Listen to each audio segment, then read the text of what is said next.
You was talking about the anniversary trip with Malika and how an incident happened, a tragic incident Yeah. that changed Um, your life forever. If yeah. you want to touch on it. By all means, my life changed forever all of a sudden. As I was saying, that we were actually celebrating our 15th wedding anniversary. And at that point, as I said, we were moving up in our careers and we were both traveling a lot for work. So she would be gone 1 week to Chicago or to Arizona and then come back. And then I would travel to wherever I needed to for my job. And so we were really looking forward to this vacation to be able to reconnect, and not have the hustle and bustle of things that were going on take place. So we planned to drop our son off with family and go away, the two of us, to the Bahamas for a 5-day vacation. And like I said, celebrate that 15th wedding anniversary. The first 2 days were great. We got to have some good food, some time on the beach, some great drinks. Everything was great. Third day, we chose to go on an excursion, a boating excursion, where we were going to tour the island. We woke up that morning, ate breakfast, got to the place where we need to get picked up. 9 o'clock, we were at the dock where we were actually getting ready to board the boat and start on that adventure. And at 9:05, everything changed. Everything seemed perfectly fine on the boat. It was a small boat. It was 10 passengers and 2 people who were working on the ship. Everything seemed great. All of a sudden, the next thing I knew, I was waking up face down on the surface of that boat and it was on fire. And at that point, um, you know, it was a lot. There was a fuel tank that was underneath where we were sitting, and there was a leak that emanated from there that obviously we didn't know about, they didn't know about, but that's where the explosion sprang from. So as I was coming to being coming out of unconsciousness, I felt my right leg burning. It was on fire, and I could see the fire, see the flames. I had no idea where Malika was, because when I came to, I was the only person still on that boat.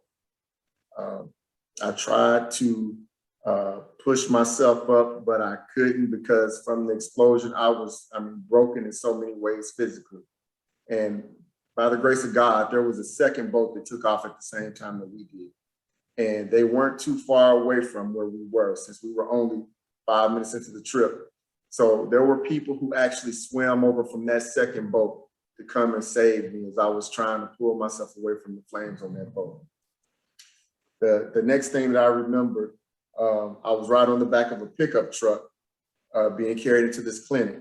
As I was being rolled into this clinic on a stretcher, I heard Malika. I could hear her yells and her screams, that she was in pain. And at that point in time, I was praying to God as to, I'm hoping that she's okay. I still don't have a firm grasp of what happened. And even though I was in physical, I was in a horrible state physically, all I was thinking about was her and how was she. Not too long after the doctor finally got to me, they told me that they were going to send me to a different hospital that could treat me and another patient. And as soon as I got there, they actually put me in the surgery to try to reattach my left foot. My foot had been severed and was dangling to where my ankle bone was exposed and I was bleeding. They just tried to put it back together. But at the time, they didn't realize it was infected. So it's caused infection to start running through my body.